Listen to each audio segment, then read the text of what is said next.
Oh, good morning, everybody. I'm Alice McJilton Chait.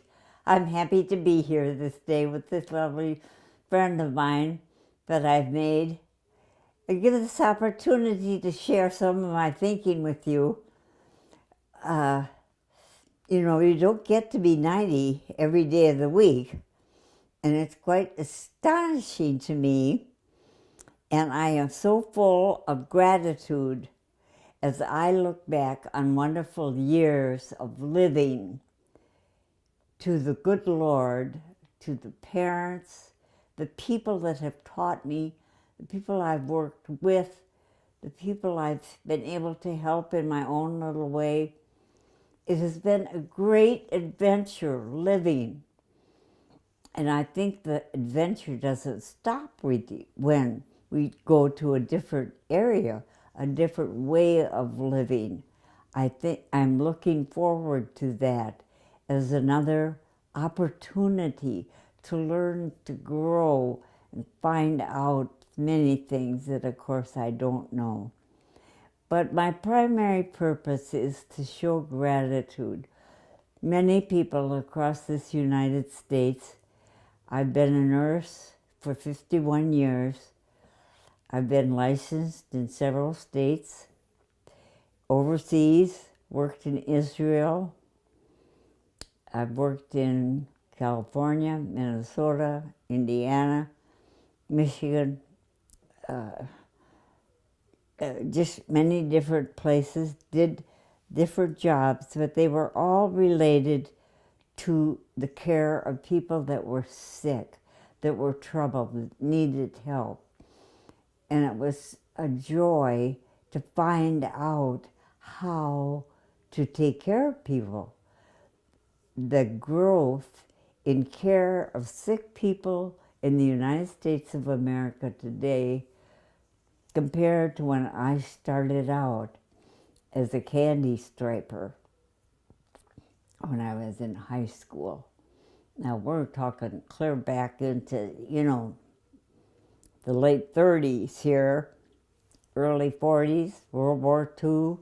That whole period has grown so much, so much. And we have so much more to learn, I'm sure. And I just want the opportunity to thank everybody who has taught me and who has given me the opportunity to help them too, because you can't just throw your help at people. People have to want it and need it and desire it, and then it is. I think people, judges, men who worked on the streets, mothers, dads that didn't have jobs, doctors, lawyers, all kinds of different people. We all bleed when we're cut with a knife, and we all suffer when we get sick. But it's a true joy when you get the opportunity to learn how to do one little thing that will make people feel better. Can you imagine putting people to bed at night? They have been through a big operation and they feel awful. The bed feels awful. The sheets are all rumpled. You could straighten out the sheets. You put a nice clean dressing on them. You rub their backs, put their head in a right position, give them some pain medicine, and say, now, sleep, rest in peace, and let your body heal itself. There's no greater joy than just being part of that from my perspective. And that has been my pleasure now these many years, that in many different places. When we lived in Israel, we were lived up on the heights, right next to Jordan. Right next to Jordan, we were surrounded by people who didn't want us there. But nevertheless, we were there and took care of the people that needed being taken care of. And it was a real privilege to be able to take care of them and to see that it didn't matter what language people spoke, whether it was Hebrew, English, Chinese, Russian, German, whatever they spoke.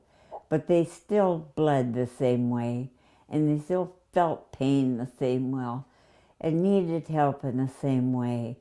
So it was really a wonderful thing to be part of the group that was working to help people.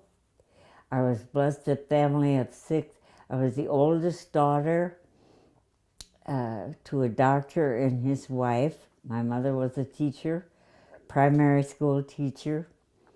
My dad was a general practitioner. He grew up in Montana, a poor boy. His dad was a miner. His brother was the first civil engineering graduate from the University of oh boy, I'm forgetting the state now.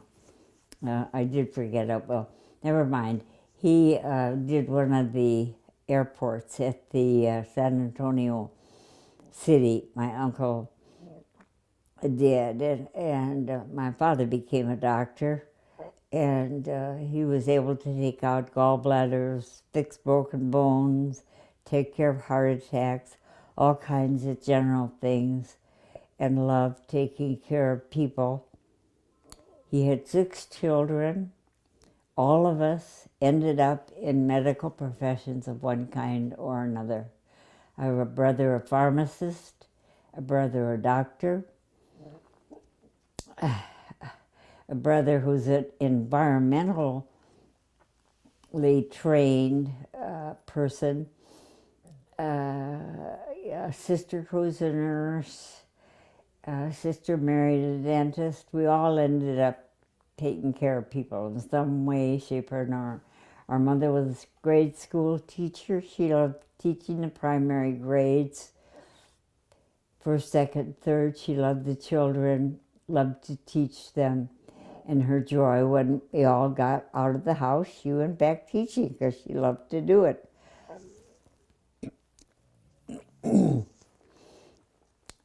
So you see the many opportunities and wonderful things, and I see in my grandchildren today, and I'm very grateful for all of them,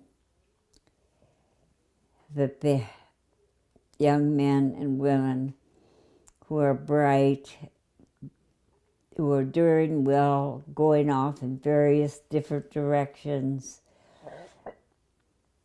But I'm proud of all of them and encourage them to strive to be the person that they need to be. And they'll find who they are and who they are meant to be and what contribution they can make to our land. And that's the greatest thing that can happen with children anywhere, is to come to know who they are and what they can give back to the country where they live. I have a son, David. I was very fortunate to have David. I unfortunately had lost 3 babies, had miscarriages, and this is a terrible experience for anybody, any woman that goes through it. It's very hard to lose a life that was alive within you, and it doesn't successfully mean come to fruition. My son, David Andrew Chait, has been a wonderful godsend to me. He and his wife and their children are blessings. I have lived with them. They have loved me, done things for me, and I've been able to help take care of them.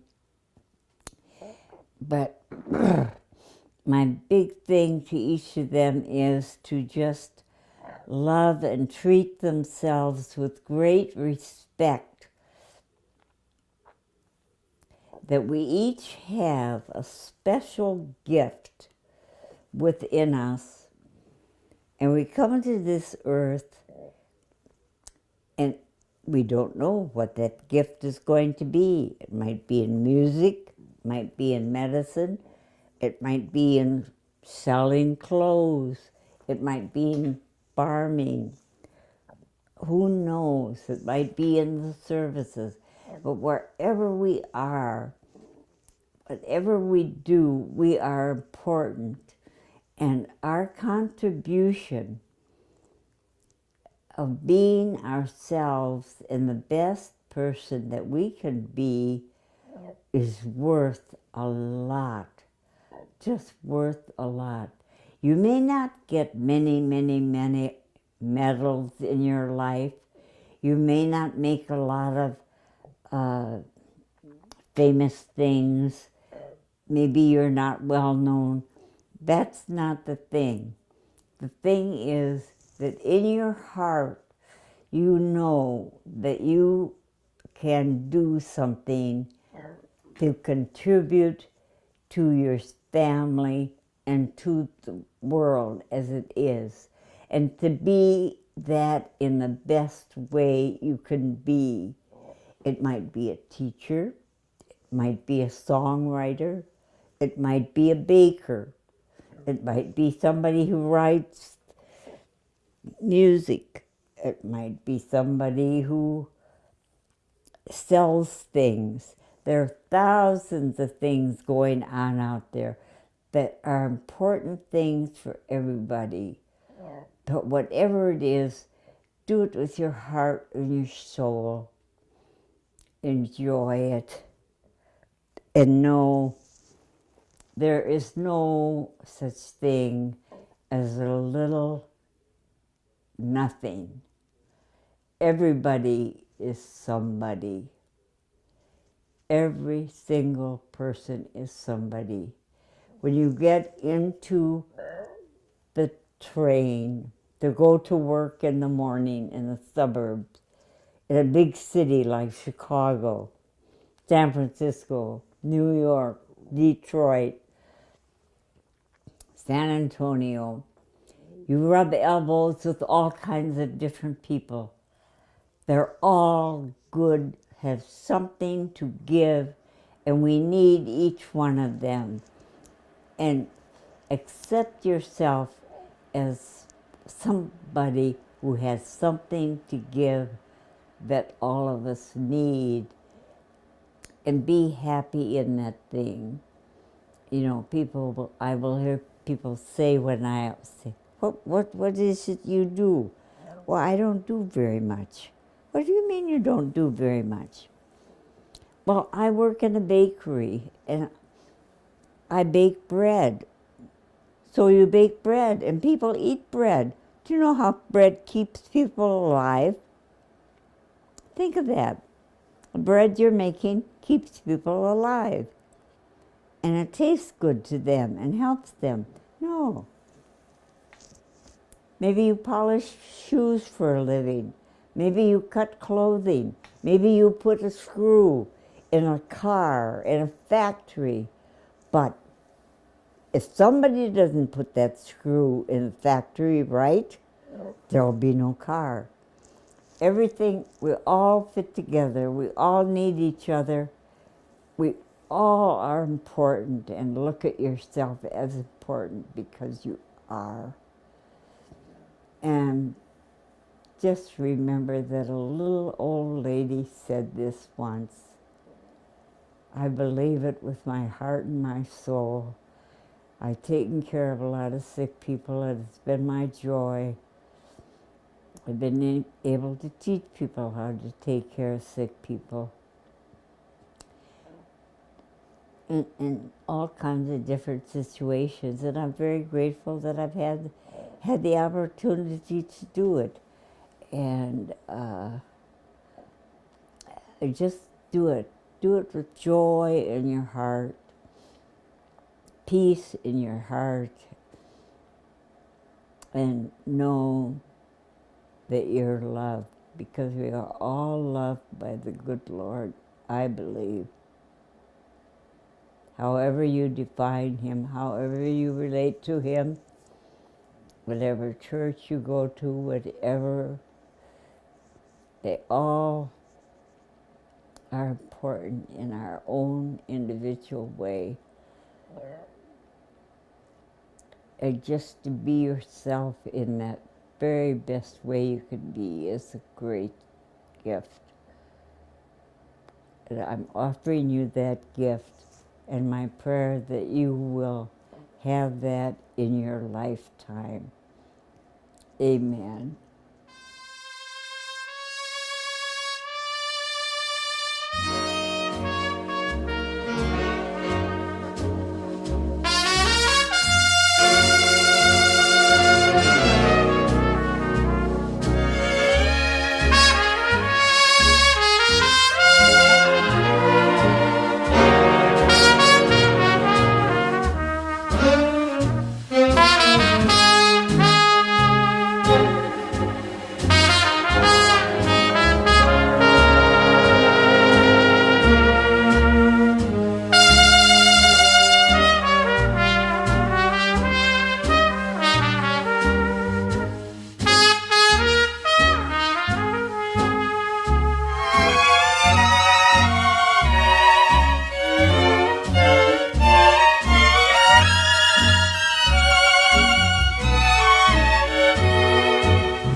of the blessed.